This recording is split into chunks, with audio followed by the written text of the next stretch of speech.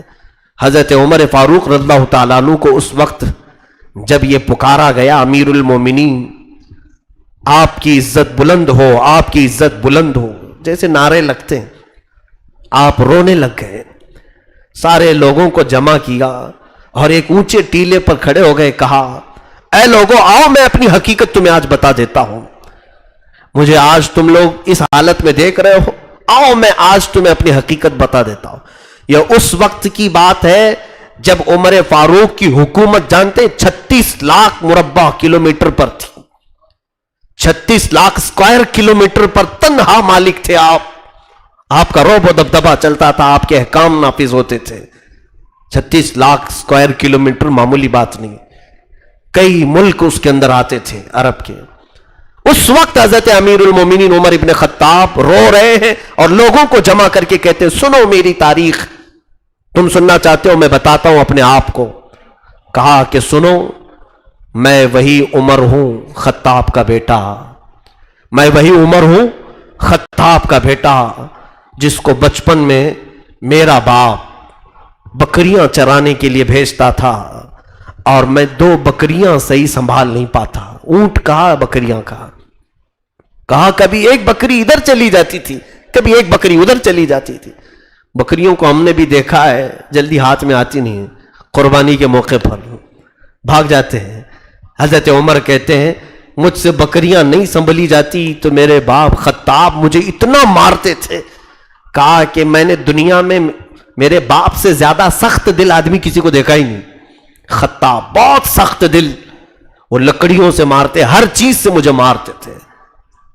خطاب حضرت عمر کو مارتے تھے، باپ بیٹے کو کیوں؟ بکریاں نہیں سنبھال پاتا، 2 بکریوں کو صحیح لائن میں نہیں لگا پاتا۔ حضرت عمر رونے لگے، اے لوگوں آج لاکھوں مسلمانوں کو عمر تنہا ہانک رہا ہے، یہ رسول اللہ کی برکت ہے۔ لاکھوں لوگوں کو تنہا وہ ہانک رہے ہیں، ایک راستے پر سب کو لے کر کے آئے ہیں۔ جانتے ہیں ایسے ہانک رہے تھے، ایسے ہانک رہے تھے، یہ ایسے نہیں کہ دلی میں بادشاہ بیٹھا ہوا ہے اور یہاں سب کچھ چل رہا ہے، کیونکہ بادشاہ کو کہاں خبر ہوتی ہے کیا ہو رہا ہے؟ نہیں، عمر فاروق کی عدالت ایسی نہیں تھی۔ بہت دور دراز علاقے میں ایک بار حضرت عمر سفر پر ہیں، گشت کر رہے ہیں، ایک گھر سے اندر سے آواز آ رہی ہے، ماں بیٹی 2 لوگ ہیں، ان کے گھر میں بکریاں ہوں گی، دودھ نچوڑا اور برتن میں رکھا۔ ماں کہتی ہے بیٹی سے کہ بیٹا تھوڑا سا پانی ملا دے، دودھ زیادہ ہو جائے گا اور بیچیں گے تو پیسہ آ جائے گا۔ دودھ میں پانی ملانے والے ہر زمانے میں رہے ہوں گے، تو لیٹر بڑھانے کے لیے ماں کہہ رہی تھی بیٹی سے، بیٹی کہنے لگی اماں تجھے معلوم نہیں دودھ میں پانی ملانے کی بات کر رہی ہے، جبکہ عمر کی حکومت ہے، آج عمر ابن خطاب کی خلافت کا زمانہ ہے اور تو یہ پانی دودھ میں ملانے کی بات کیسے کر رہی ہے؟ ماں ڈر گئی اور کہا نہیں پانی نہیں ملائیں گے، جبکہ رات کا وقت ہے، چھوٹا سا گھر ہے، غریبوں کا گھر، اور وہاں خوف ہے حضرت عمر کا، کس چیز میں؟ پانی ملانے میں، دودھ میں پانی ملانے سے ان کا خوف تھا حضرت عمر کا۔ یہاں تو پتہ نہیں پورے بیرل ملا دیتے ہیں، اور سامنے وہ بھی حاکموں کے سامنے نیتا لوگ کھڑے ہو کر کے ملوا دیتے ہیں، آپ ملا لو ساری چیزیں۔ میرے عزیزو، حضرت عمر کی یہ عدالت، ایسے ہانک رہے تھے آپ، تنہا ہانک رہے تھے۔ اور دوسرے دن حضرت عمر نے اس لڑکی کو بلوایا جس گھر سے یہ بات آ رہی تھی، طلب کیا، دیکھیں آپ نوازتے بھی ایسے ہی تھے، کہا کہ اس خاتون کو بلایا جائے، اس سے پوچھا کیا کل رات تمہاری ماں نے تجھے دودھ میں کچھ ملانے کے لیے کہا؟ وہ ڈر گئی، پھر اپنی اماں سے کہنے لگی کیا میں نہیں کہتی تھی کہ عمر کو سب معلوم ہو جاتا ہے، عمر کو سب معلوم ہو جائے گا۔ تو وہ خاتون سے حضرت عمر نے پوچھا کہ تو کس بات سے ڈر کر کے نہیں ملائی؟ کہا اللہ کا خوف تھا، اللہ کا ڈر تھا کہ ایسی عدالت کے زمانے میں بھی اگر میں برا کام کروں تو مولا کو کیا جواب دوں گی۔ حضرت عمر نے اپنے بیٹوں میں سے ایک بیٹے کو بلایا اور کہا مجھے یہ پسند ہے کہ میں اس کو اپنی بہو بنا لوں۔ اور اپنے ایک بیٹے کو حکم دیا نکاح کرنے کے لیے. نکاح کا معیار بھی یہ ہونا چاہیے, تقویٰ دیکھو اور گھروں میں لے آؤ بچیوں کو. یہ مت پوچھو کہ مہندی نکالنا آتا ہے کہ نہیں, اس کو کپڑے سینا آتا ہے کہ نہیں. اور پھر تو لڑکیوں کے متعلق آپ تو یہ پوچھتے ہیں نوکری کرتی ہے کہ نہیں, کتنا پڑھی ہے, گریجویٹ ہے, نوکری کرتی ہے کہ نہیں. بہت سارے نوکری پیشہ عورتوں کو تلاش کر رہا ہوں. کیوں؟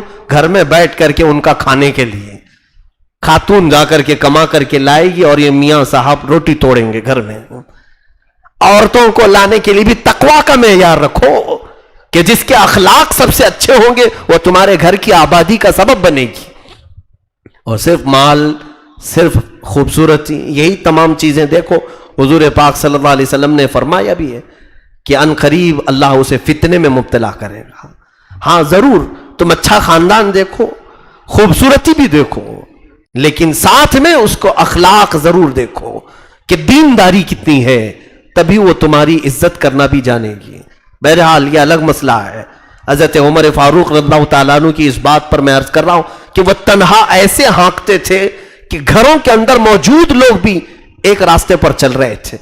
اور وہ حضرت عمر نے کیا کہا کہ اے لوگوں, میں خطاب کا وہی بیٹا ہوں جو 2 بکریاں ایک لائن میں نہیں لگا سکتا تھا, آج لاکھوں مسلمانوں کو ایک راستے پر لا کر کھڑا کیا ہوں.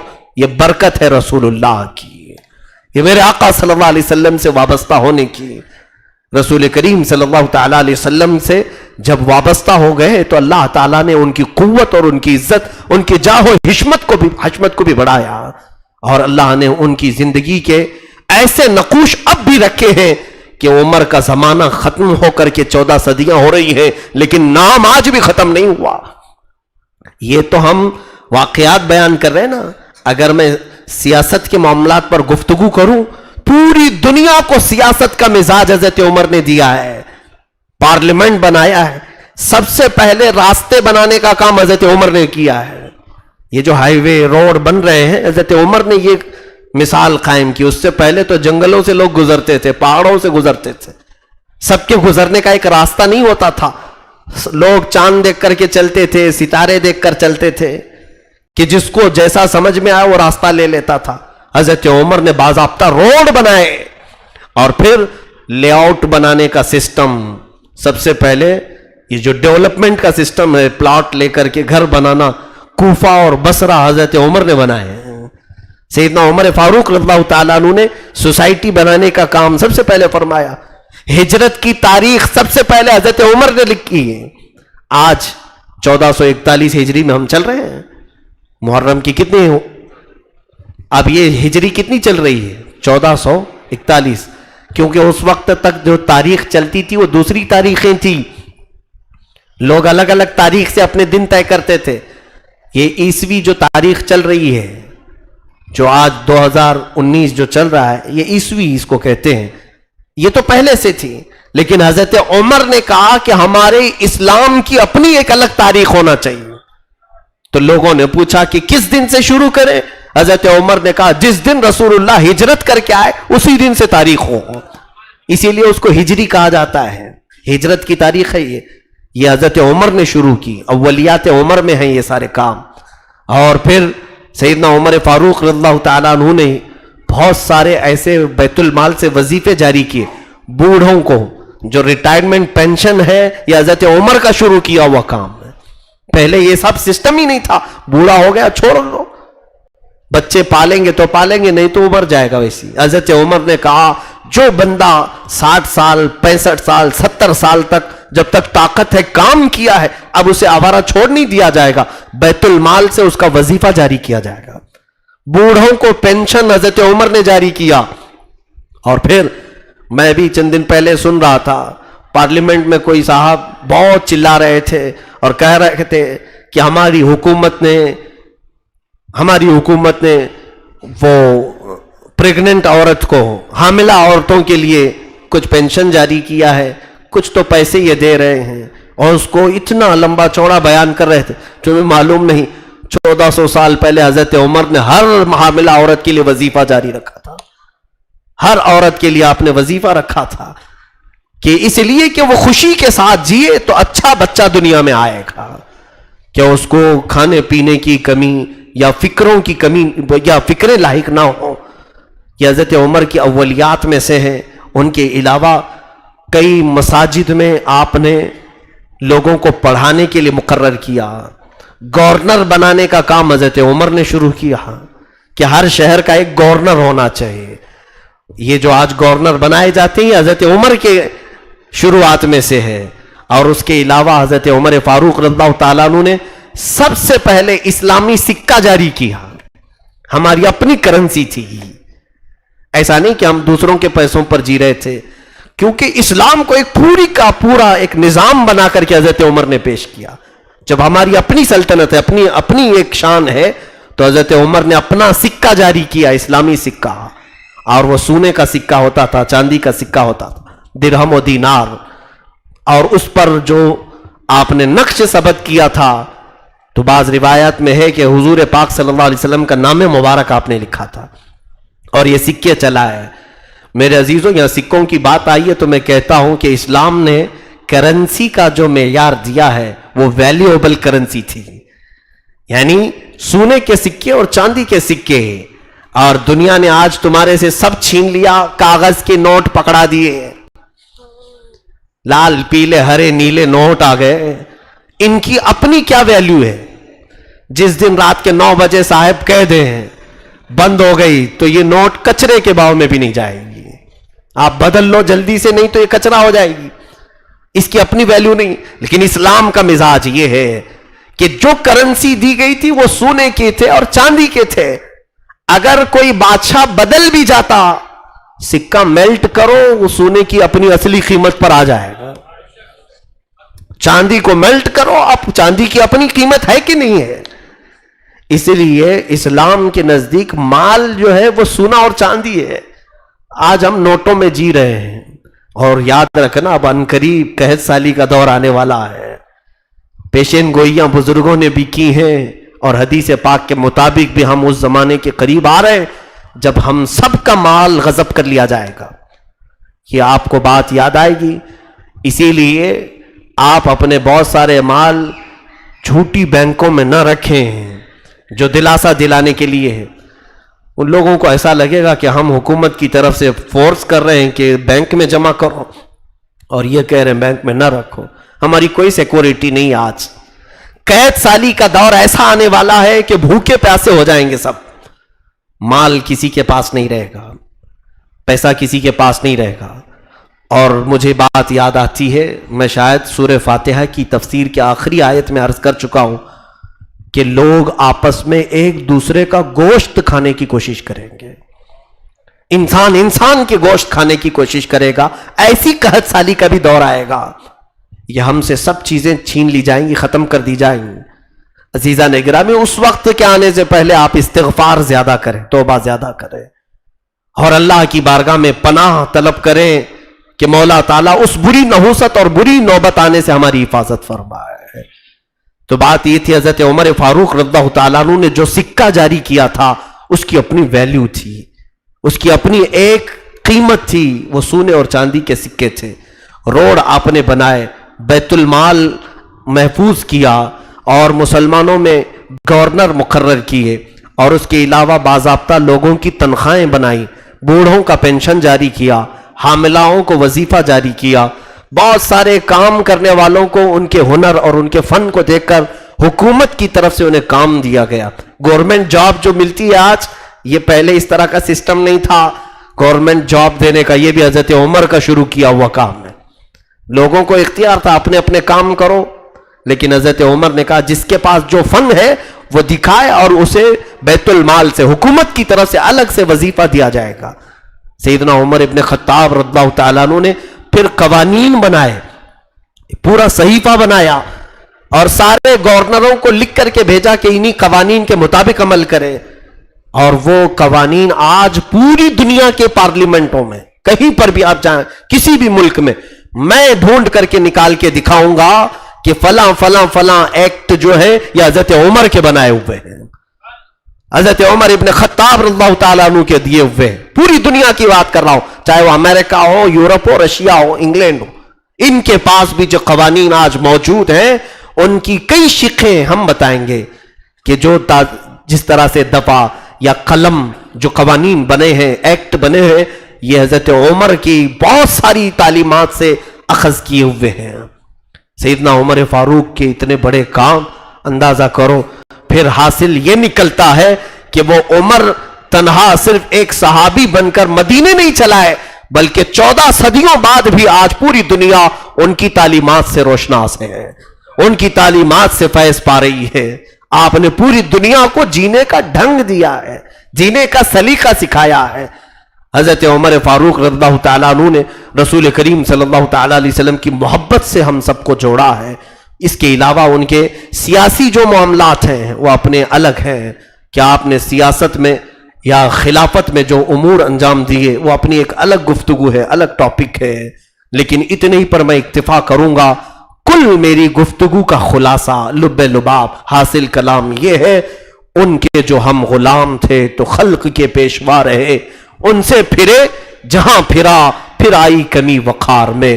رسول کریم صلی اللہ علیہ وسلم کے ہو جاؤ عزت تمہاری ہے، اور ان سے پھر جاؤ تو پھر ذلت تمہاری ہے۔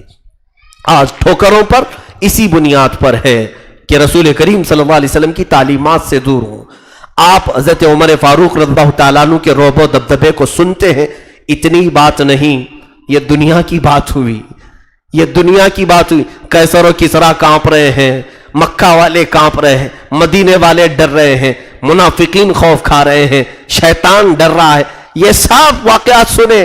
ایک اور آخری بات میں سنا کر کے جاتا ہوں۔ رسول کریم صلی اللہ علیہ وسلم مجلس پاک میں بیٹھے ہیں اور منکر نکیر کا ذکر چل رہا تھا، قبر میں آنے والے فرشتوں کا ذکر چل رہا تھا۔ حضور فرماتے ہیں کہ تمہارے پاس آئیں گے کہ عینانی ازرقانی، حضور نے فرمایا دو نیلی آنکھوں والے، اور ایک حدیث میں اسودانی، بہت کالی کالی آنکھ، کالے کالے چہرے والے۔ وہ فرشتوں کی صفات حضور بیان کر رہے تھے۔ قبر میں جیسے ہی تم دفن کر کے اپنے مردے کو آؤ گے، دو فرشتے آئیں گے، سخت سیاہ کالا چہرہ اور نہایت ہی نیلی آنکھیں ہوں گی، دانتوں سے وہ زمین پھاڑ کر کے آئیں گے، تم سے سخت ترین سوالات کریں گے۔ تم دنیا کو سب ختم کر کے جا چکے ہوگے، میموری پاور ختم ہو چکا ہوگا، کچھ یاد نہیں ہوگا، لیکن اس وقت وہ سوالات کریں گے، تمہارا رب کون ہے، تمہارا دین کیا ہے، تم حضور کے بارے میں کیا کہتے تھے۔ یہ سوالات سب کو معلوم ہے نا، لیکن پھر بھی ڈر ہے، سب کو معلوم ہے۔ ایسا امتحان ہے دنیا کا جس کے جوابات پہلے بتا دیے گئے ہیں، پھر بھی اس امتحان سے ڈر ہے۔ حضرت عمر اس مجلس میں بیٹھے تھے، سارے صحابہ کپ کپی میں تھے، خوف سے ڈر رہے تھے کہ قبر کا کیا ہوگا۔ رسول کریم صلی اللہ تعالیٰ علیہ وسلم نے حضرت عمر سے کہا کہ اے عمر، کیا تم نے سنا میں نے جو کہا؟ قبر میں دو فرشتے آئیں گے، کالے چہرے والے، نیلی آنکھوں والے، منکر اور نکیر، کیا جواب دو گے؟ حضرت عمر نے ایک سوال کیا، یا رسول اللہ صلی اللہ علیہ وسلم، میں آپ سے ایک چیز پوچھتا ہوں، آج جو میں آپ سے محبت کر رہا ہوں، کیا یہ میری محبت قبر میں بھی باقی رہے گی؟ حضور نے کہا ہاں عمر، مجھ سے جو محبت کرتا ہے اس کی محبت حشر تک باقی رہے گی۔ تو حضرت عمر نے کہا تب تو چھوڑ دیں یا رسول اللہ، ان کا معاملہ میں نپٹ لوں گا۔ اگر یہ محبت باقی رہے گی قبر میں بھی تو میں نپٹ لوں گا ان سے۔ بات آئی گئی، ختم ہوئی۔ حضرت عمر فاروق رضی اللہ تعالیٰ عنہ کا جب وصال ہوا، آپ کا انتقال ہوا، آپ کے بیٹے عبداللہ ابن عمر یہ فرماتے ہیں اس روایت کو، کئی دنوں کے بعد میں نے اپنے ابا کو خواب میں دیکھا۔ حضرت عمر کو انہوں نے خواب میں دیکھا، کہا کہ کیسا معاملہ ہوا آپ کے ساتھ؟ کہا اللہ نے بڑی عزت بخشی ہے، رسول کے قدموں میں جو سویا ہوں۔ کہا آپ نے کہا تھا کہ میں منکر نکیر کو دیکھ لوں گا، کیا وہ فرشتے آئے تھے قبر میں؟ آپ سے کچھ پوچھا انہوں نے؟ کہا ہاں بیٹا، مجھے دفن کر کے جب تم چلے گئے تو یہ دونوں فرشتے آئے، نیلی آنکھوں والے، کالے چہرے والے، مجھے اٹھایا۔ حضرت عمر کو اٹھایا، انہوں نے پوچھا بتا من ربو کا، تمہارا رب کون ہے؟ تو بیٹا میں نے ان سے کہا میں بعد میں بتاؤں گا، تم بتاؤ تمہارا رب کون ہے؟ حضرت عمر نے کہا میں نے ان سے خود پوچھا کہ تمہارا رب کون ہے؟ وہ روایت کے الفاظ ہیں، کہتے ہیں فَنَظَرَ إِلَى كُلٍّ مِّنْهُمَا، کہ وہ دونوں آپس میں ایک دوسرے کو دیکھنے لگے، وہ آپس میں فرشتے دیکھنے لگے کس کے پاس ہم آئے؟ پوری دنیا کو ہم نے سوال کیا اور یہ ہم سے پوچھ رہا ہے۔ تو ان میں سے ایک فرشتے نے کہا دوسرے سے کہ اس کو چھوڑ دو، یہ رسول اللہ کا ساتھی ہے، اس کو چھوڑ دو، یہ رسول اللہ کی محبت میں دنیا سے آیا ہے۔ تو فرشتوں نے کہا آپ سو جائیں، ہم دوسری ڈیوٹی پر جاتے ہیں۔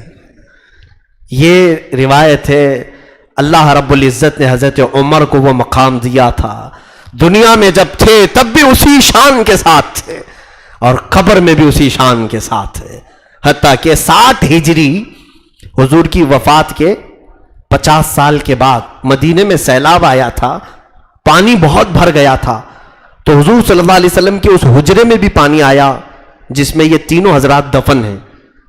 حضور کے حجرے میں پہلے حضور دفن ہوئے، پھر حضرت ابو بکر، پھر حضرت عمر، 3 لوگ دفن ہیں اس حجرے میں۔ اس حجرے میں بھی پانی آیا تو قبریں کھل گئی تھی، اس میں سے ایک قبر کھل گئی، پیر ظاہر ہو گیا، مدینے والے سب جمع ہو گئے۔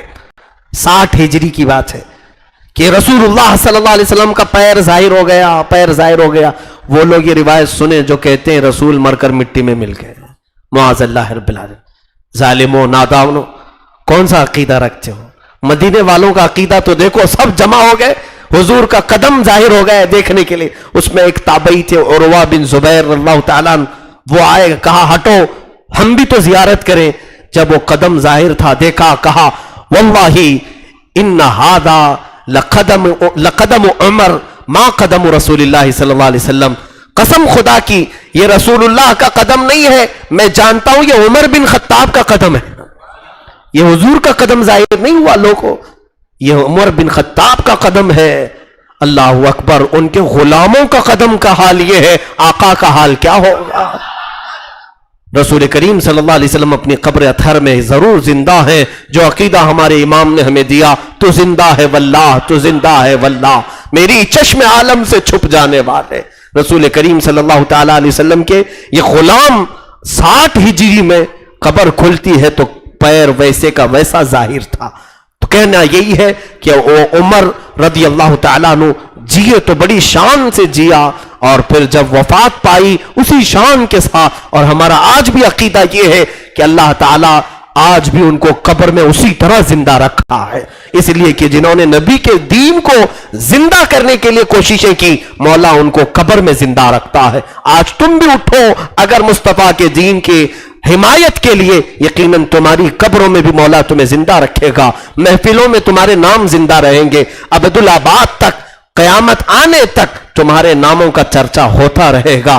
عزیزان گرامی، یہ جو کچھ بھی کہا تھا بارگاہ عمر میں، بارگاہ فاروق میں، چھوٹا سا ایک نذرانہ تھا، ایک چھوٹا سا تحفہ تھا۔ مولا ان کی عزت اور ان کے مقام کو بہت بلند کیا ہے۔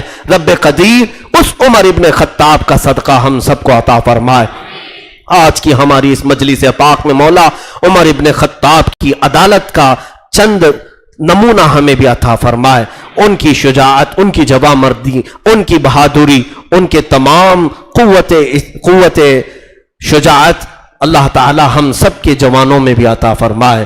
رسول کریم صلی اللہ تعالی علیہ وسلم کے اس عظیم جانثار صحابی عمر ابن خطاب رضی اللہ تعالیٰ عنہ کی حیا، عدالت اور اسلام کے لیے مر مٹنے کے جذبے ہمیں عطا فرمائے۔